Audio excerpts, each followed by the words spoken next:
ఎన్నో ఉన్నాయి. ఎంత సులువుగా పక్కన పెడతాడు, మనల్ని పాపంలో నెట్టేస్తాడు తెలుసా?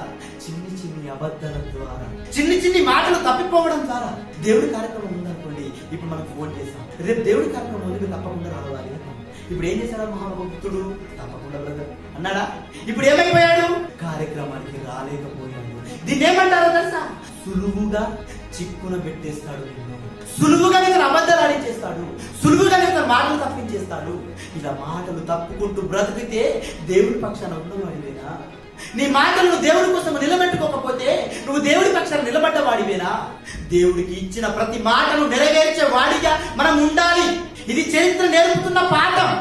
కానీ ఈ రోజు అలా వినబడుతున్న సమాజం. ఆలోచించండి, ఎన్ని మాటలు తప్పిపోతున్నారు, ఎన్ని అబద్ధములు ఆడుతున్నారు, ఎన్ని మోసపూరితమైన మాటలు, ఎన్ని కుట్రపూరితమైన మాటలు, ఎన్ని బూతు మాటలు, సరసోక్తులు. ఆలోచించండి ప్రియమైన